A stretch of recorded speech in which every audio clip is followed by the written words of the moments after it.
Welcome to Amplifying Leadership, a place to share what it takes to be a great leader, challenges to overcome, and of course, the tips to help all leaders continually develop. My name is Tara Lehman, and I'm a partner, coach, and consultant at Twin Life Coaching and Business Services.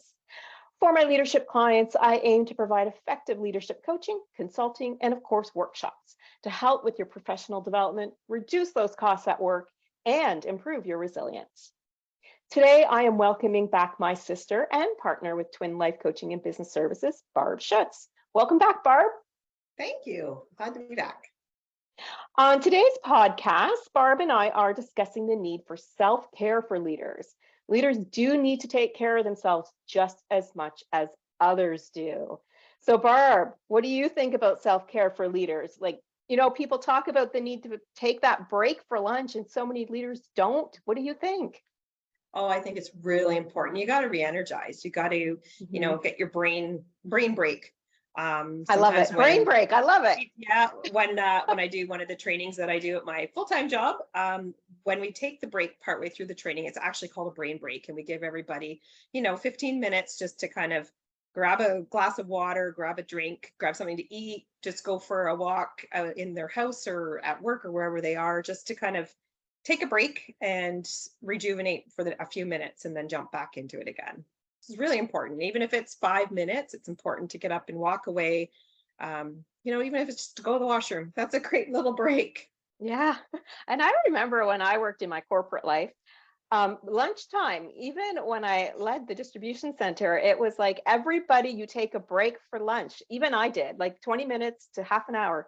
You have to. And our lunchroom door, I even put the sign on. If someone's in here at lunch, you don't interrupt them, because I love the brain break that you came up with, because that is absolutely what needs to happen midday. I mean, how many of us go for the dreaded candy bowl at 2:00 in the afternoon because we haven't had a proper break? Been there, done that. Exactly. And so I love the idea that you do this. And I always advocate, even I'm sure you have career clients just like I do that are here trying to figure out the stress and the self-care. And one of the biggest things is taking that break. Yeah, absolutely. So let's talk a little food, because, I brought up the candy bowl or the donuts that show up suddenly and all of those things. Like, what do you do, yourself as a leader? For your team, what do you do yourself that helps you avoid the candy bowl, even if you're the evil one that brought them in? Like, what is it you do yourself? Well, I have a candy bowl for my small, tiny little department there was 3 of us, but we always put in things that we know that are better for us, because the 3 of us are kind of all on the same page around eating. If you want that treat, have that dark chocolate instead of the milk chocolate. But there is always the dreaded candy bowl by our reception. Our receptionist is fabulous in bringing in lots of yummy looking treats.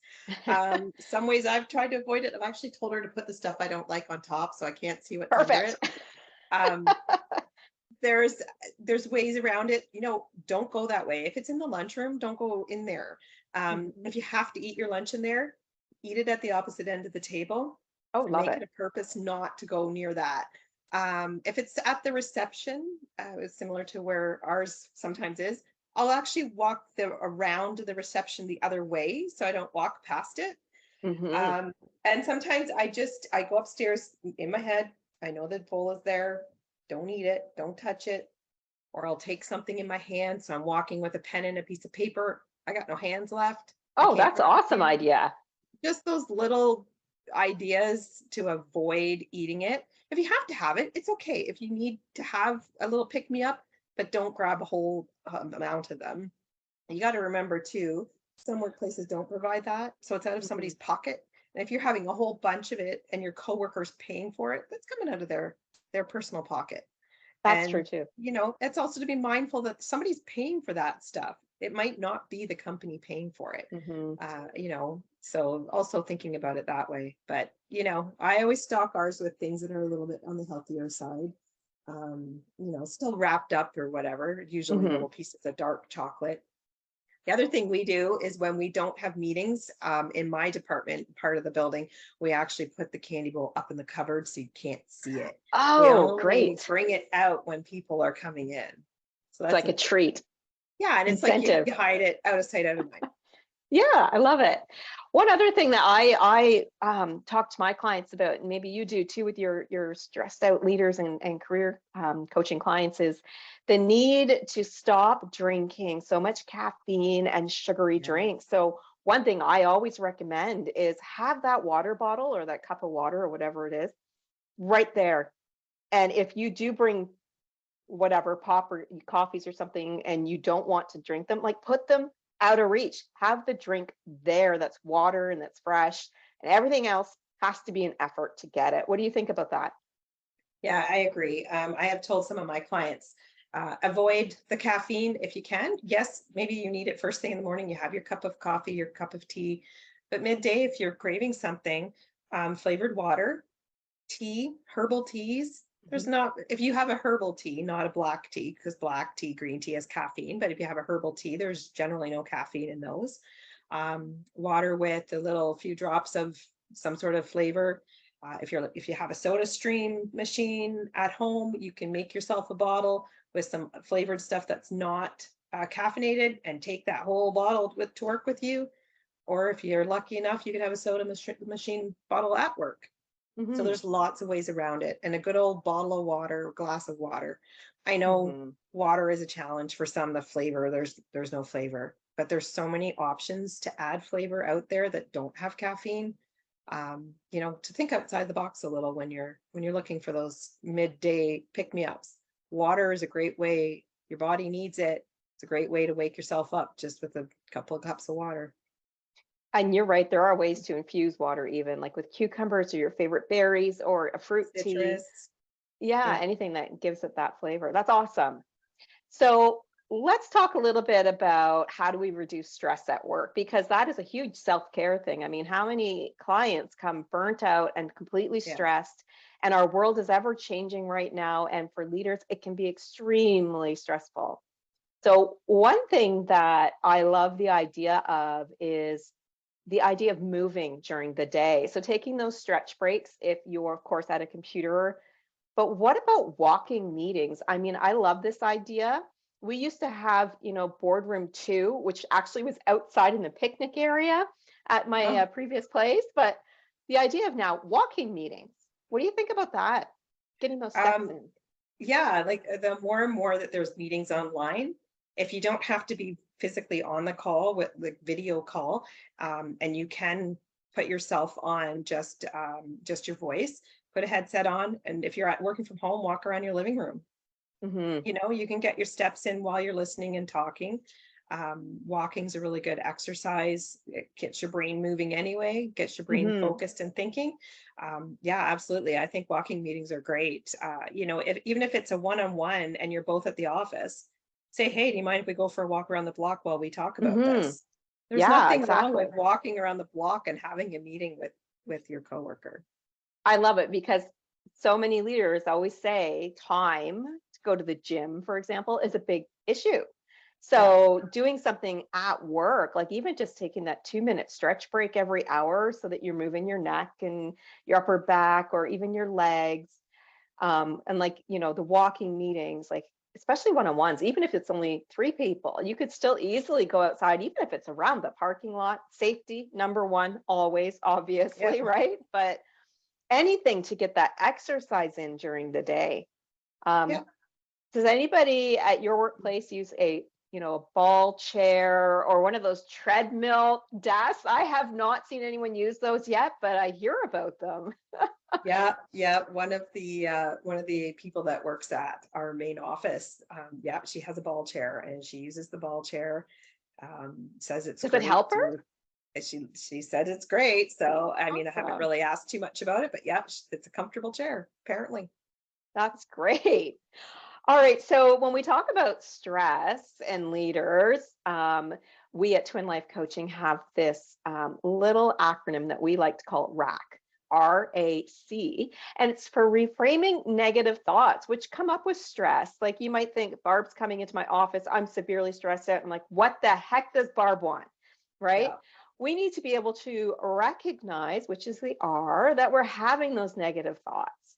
It's all about being present and realizing it's happening because we need to change our outward behavior. So if we recognize them, we accept that they're happening. We have to do the acceptance piece, right? Like in this moment, I'm completely stressed out that Barb is here. But then we change our outcome, our behaviors outwardly. So instead of saying, oh my God, Barb, what do you want? I'm so swamped. I could say, hey, Barb, you know what? I'm really busy. Is it something that's urgent or do you think we could wait a bit? Right? So it's recognize the thoughts, the negative thoughts, accepting them and changing them.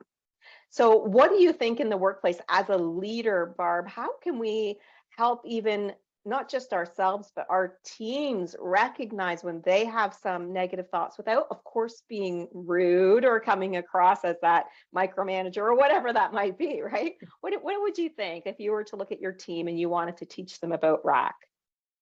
I think first of all, you could teach them the acronym. Mm-hmm. Do it at a team meeting or something outside of noticing someone stressed out. If you walk in, I think as a leader or a supervisor or a manager or whatever your position is, you need to walk in remembering that that person might be stressed out. So Mm-hmm. don't stress them out. Don't go in and demand something from them. Go in and say, hey, how's your day going? Get a little bit of background around how they're feeling. Say, okay, well, I do have a project or whatever it is you need to give them. Let's kind of figure out how we can fit this into your day. What can I help take off your plate? I think that's also changing and reframing from the manager, the leader's Mm-hmm. perspective to the employee as well. They have Mm-hmm. to go in with the same mindset to change how they approach their Mm-hmm. staff person. And I mean, you and I could talk about coaching employees all day and about how to be a great, open, positive minded leader. Yeah, But yeah, I think just even just teaching people that they have negative thoughts and it's okay, but just don't be outward about them. Change the yeah, negative to positive, right?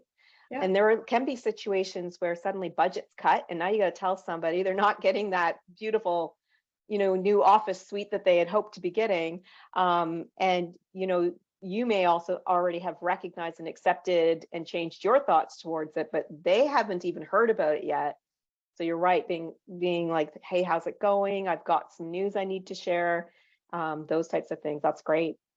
yeah, So do you think that leaders should be able to ask their team when they need help? absolutely. If you're a true leader, you lead by example. Mhm. So if someone's going to ask me, then I would expect the same thing from any level of employee that I have. So when leaders need to ask for help, it could be because, as you and I both like to talk about, is that we aren't specialists as leaders. We should have people helping us do whatever Mhm. those jobs are so we can lead, right? So that we can Yep. help them through change and all those types of things. And the biggest self-care of all is so that we are not a specialist in anything, so we can actually take vacation. Yeah. And when I say vacation, I mean unplug, like go for a week's vacation, right? Yeah. I think a lot of people now that we're in the world of cell phones and emails on our Hmm. phones, a ton of people out there, doesn't matter what level you are, whether you're, a front end employee, entry level position, or the CEO, we all get our work emails on our phones these days, Hmm. and we Yeah. take our phones with us no matter where we go. So if we go on vacation, we're probably looking at those emails every day. So some Hmm. of the things that I suggest to some of my clients would be, don't take your phone. If you're going on Hmm. a vacation and it's a work phone and you still have your own personal phone, leave the work phone at home. Hmm. Yeah. Totally unplugged, leave it at home. You will not even have the opportunity to sneak peek at any of your emails. If it is on the same as your personal phone, so you've just added your work emails to it, take them off. So, Mhm. take the app off so that you're not seeing it, and Yeah. add it back on when you get home. I Yeah. just think it's so important that, it's even the law in some countries. Yes. Our country, it's the law. You have to have time away from work. even every day. We have the Mhm. laws of you have to unplug every day. You have to have your footer in your email saying, I don't necessarily work the same hours as you do, so I may not necessarily answer my emails right away. Mhm. You have to stop. People have to even take their breaks, their vacations, even if it's literally your evening. Treat it Yep. like a vacation and shut it off. It's so I hard. 100% agree. I get it. It's like it's beyond hard to not want to know what's happening. But within a couple of days of your holidays, not having that phone with you, you're going to forget and you're just going to be enjoying yourself. And you can totally rejuvenate and come back and be prepared for what you're coming back to. Absolutely. And something that I used to do as well, because of course, managing the site, there's sometimes you have different things come at you. And I always taught my management team that it is what I called the 911 emergency when you call me. So Yeah. clearly, if they're actually calling 911, I should probably know about what's going on. There's a safety accident, I want to know about that. Yeah. And, because I had managed HR, if someone has abruptly quit, and they need support with that because they always had temp agencies or whatever to use, that's when you call me. So there's a very, very clear set of guidelines of when did you actually interrupt my vacation. And I was able to take 2 weeks one time with one interruption. It was amazing. It felt great because I rejuvenated the whole time without Yeah. worrying about work. Yeah. Is And that in something those that you do cases, as well? Oh, sorry, go yeah, ahead. no, that's okay. And in those cases, I always would give particular person or two at wherever you work. And this is what I tell my clients too: give those people your personal cell phone number and then Mhm. give them your 911 list, right? Like, this is when you call me, but it's on a different number. So there's no one reaching out on my work phone. There's Yep. no one reaching out in my email. This is going to my personal number. And if they're calling that, I better answer because there's some sort of dire crisis happening. So I share Exactly. that with my clients when I'm talking to them about taking those breaks as well. Mhm. Yeah. And I think it's so important that people unplug. Like you said earlier, even at night, like leave it at home. I know there's countries like, I think it's France, where you're not permitted after a certain hour to contact anybody. It's against the law. I Yeah. mean, it's great that we're seeing some of these great mental health changes for leaders, managers, supervisors, or those who feel the need to constantly check their email, for example. Yeah. And I'm just going to add in there, like it's about the lead by example. So if your employees see that you're not taking your lunch breaks, that you're eating out of the candy bowl, that you are always on and never unplug, all, and that you're negative all the time, guess what you're showing them when it comes to lead by example, right? So it's Yeah. very, very important to remember, as great leaders, we lead by example. So we have to be the example that we wish our team to be to us, right? Yeah. I 100% agree with that. So If I go ahead. unplug, then my supervising person should be unplugging as well. And so should my Mhm. employees. They should not be answering emails at 7 o'clock at night if our hours are until 5. Exactly, exactly. So we shared a bunch of tips and tricks and information today, Barb. Did you have anything else that you wanted to add before we wrap up? No, I just think it's really important that, you stay positive and take care of yourself, recognizing that the stress is at work. You may not notice that they're there, but they might be physically there. You might have high blood pressure, you might have Mhm. fatigue, whatever, you're not sleeping well, but you don't recognize that that's stress from work. And it's really important, regardless if you Mhm. recognize the stress or not, to make sure you're taking care of yourself on a daily basis. 100% agree. 100% agree. Mental health is just as important as physical, and everybody Yeah. focuses on the physical, like food and exercise, right? But mental is so important, especially for stress and burnout. One topic we did not cover today, I did on purpose because my next guest, my next episode will be covering mindfulness, which is something Barb and I are huge on with leaders as well. Thank you, Barb, so much for joining me with this vital topic around leadership today. Thanks for having me. It's fun as always. Thank you to my listeners. I hope you gained an understanding of why self-care needs to be in every leader's handbook. If you are in need of some leadership coaching, consulting, or want to learn more about our workshops, or even be a guest on my podcast, please reach out to me at Tara@twinlifecoaching.ca. To find out more about all of the leadership services and our Foundations of Leadership workshop series, please visit www.amplifyingleadership.ca, a Twin Life Coaching and Business Services division. Until next time, please be safe and be an amazing leader or leader to be.